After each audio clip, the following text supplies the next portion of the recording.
अस्सलाम वालेकुम। Class second year exercise 1.3 चल रही है हमारी, लिमिट ऑफ अ फंक्शन। और उसमें कुछ एग्जांपल्स हम लोगों ने कल डिस्कस की थी और उसका बाकी पोर्शन करेंगे।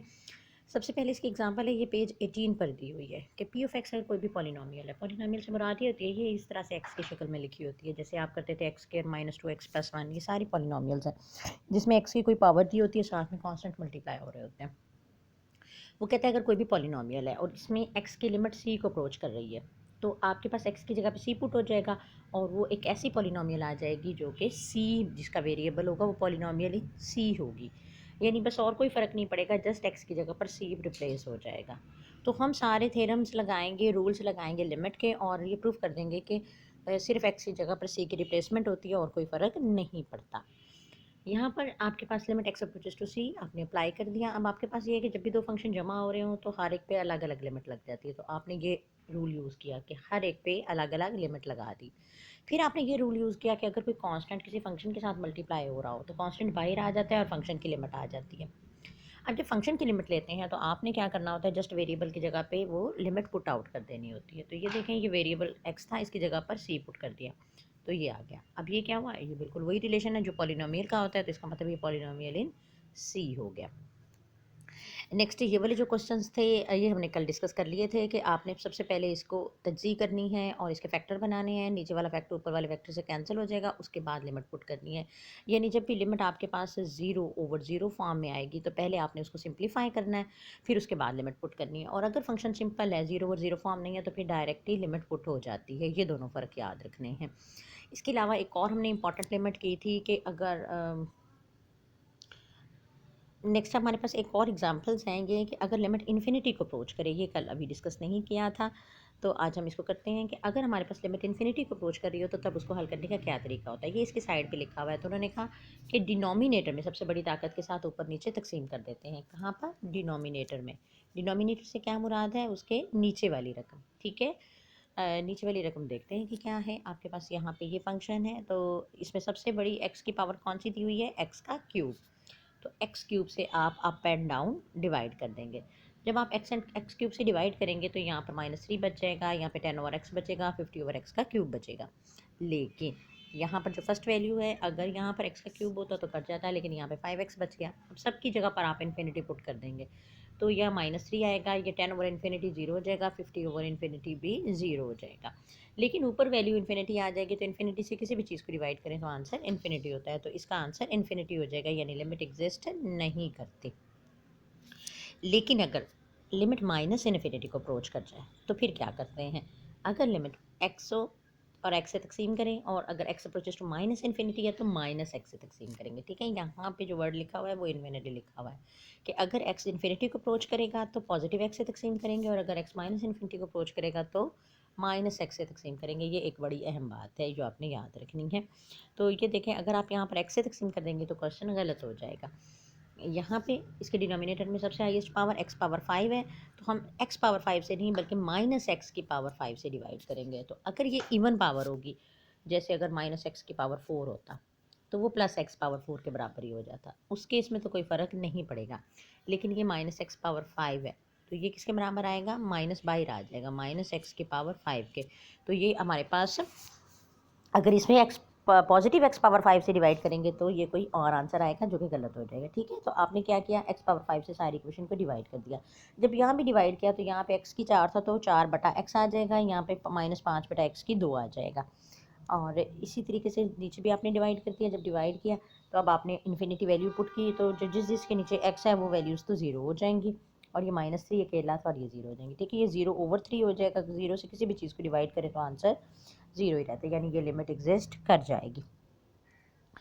नेक्स्ट पार्ट है इसी तरीके से, अगर आपके पास है जी ये टेक्स्ट बुक के पेज नंबर 22 पे एग्जांपल दी हुई है। ठीक है, यहाँ पे एक्स अप्रोचेस टू -इन्फिनिटी है, टू -3 103 + 4x के। देखिए रकम वही है दोनों क्वेश्चंस में, एक में एक्स अप्रोचेस टू इन्फिनिटी है और एक में एक्स अप्रोचेस टू -इन्फिनिटी है। और अभी हम गौर करते हैं कि दोनों के आंसर में फिर क्या फ़र्क पड़ेगा। अब क्या होगा? एक्स अप्रोचेस टू -इन्फिनिटी होगा तो आपने -x से डिवाइड करना है, और अगर x approaches to positive infinity है तो पॉजिटिव एक्स से डिवाइड करना है। ये दोनों का फ़र्क याद रखना है। आपने क्या किया, इसमें हाईएस्ट पावर है माइनस, नीचे डिनोमिनेटर में देखें एक्स का स्क्वायर है, ठीक है, लेकिन वो जज़र के अंदर है। जब आप एक्स स्क्वायर का जज़र लेंगे, ये देखें एक्स स्क्वायर के जज़र से आपने डिवाइड करना है, ठीक है। एक्स स्क्वायर का जज़र क्या होगा, जज़र लेते हैं तो प्लस माइनस में वैल्यू आती है, ठीक है, या प्लस आती है या माइनस, तो हमेशा जज़र, इसलिए इसको मॉड में लिख दिया।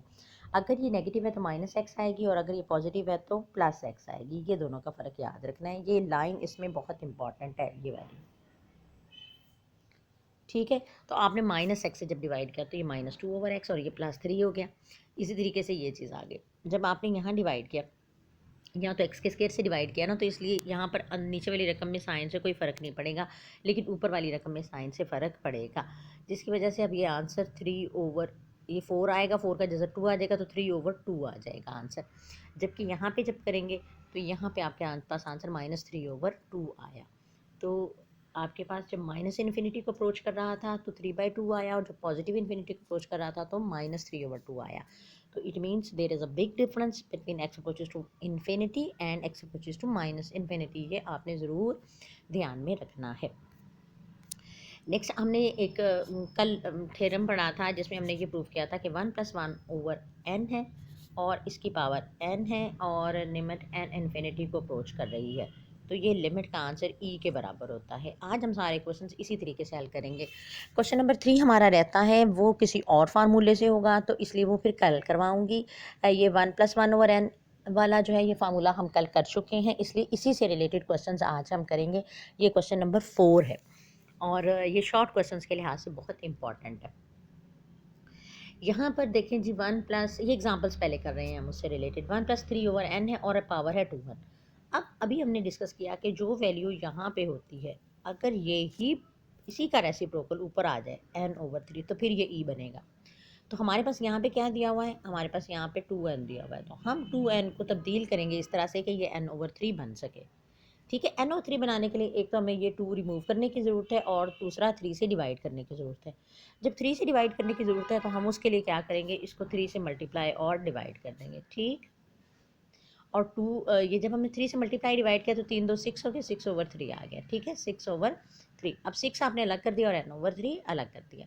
अब हमें क्या चाहिए, ये इन्होंने क्या किया कि 3/n था, इसको नीचे लेके 1+1/n करना चाह रहे हैं ना, तो 1/n करने के लिए हमने 3/n को हम लिख सकते हैं 1/n/3, ठीक है।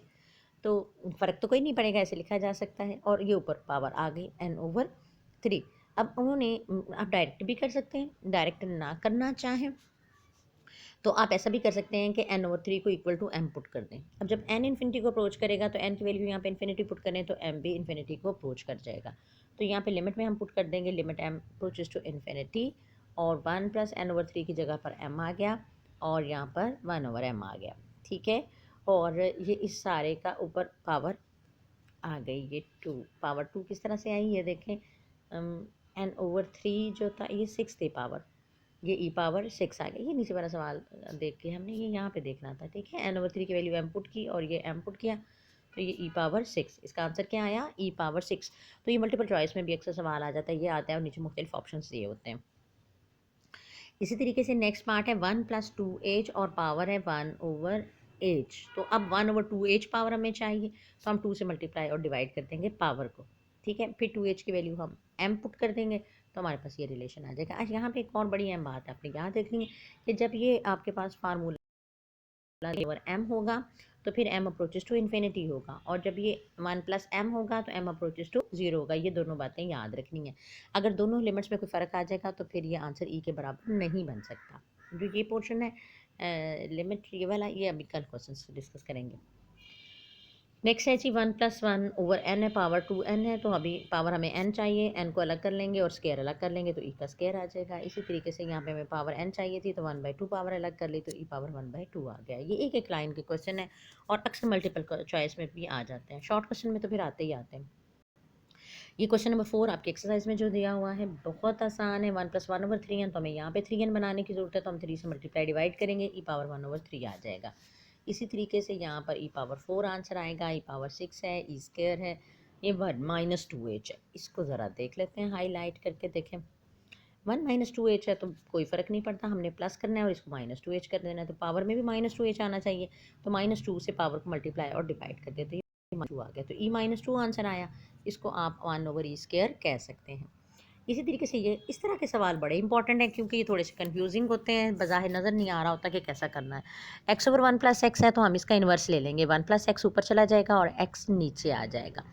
इनको अलग अलग करेंगे, 1/x अलग हो जाएगा, प्लस x/x अलग हो जाएगा। यहाँ से ये 1 + 1/x की शक्ल में लिखा जा सकता है। 1 + 1/x की पावर x अलग कर देंगे और होल पावर -1 अलग कर देंगे, तो ये e की पावर -1 आंसर आ जाएगा, जिसकी वजह से इसको 1/e लिख सकते हैं। ठीक है, ये देखें, ये 1/e यहाँ पर दिखाया दिया गया। नेक्स्ट है आपके पास बहुत इम्पॉर्टेंट क्वेश्चन। इसमें भी क्या हो रहा है, स्टेटमेंट वही है, सेम टू सेम। फ़र्क क्या है, एक्स पॉजिटिव और एक्स नेगेटिव का। तो अभी हमने यही देखना है कि नेगेटिव और पॉजिटिव के लिए क्या चेंज आती है। आपने क्या किया, अगर एक्स नेगेटिव है तो अक्सर हम ये करते हैं कि जब भी नेगेटिव होता है, जैसे एन नेगेटिव था तो हम एन की वैल्यू -m पुट कर दिया करते थे। बिल्कुल वही प्रोसीजर आपने लगाया, अगर एक्स नेगेटिव है तो एक्स की वैल्यू -y पुट कर दी ताकि y पॉजिटिव हो सके। जब एक्स 0 को अप्रोच करेगा तो y भी 0 को अप्रोच करेगा, ये लाजमी बात आ जाएगी। ठीक है, तो आपके पास रिलेशन है जी e1/x। एक्स की वैल्यू आपने -y पुट की तो e-1/y आ गया।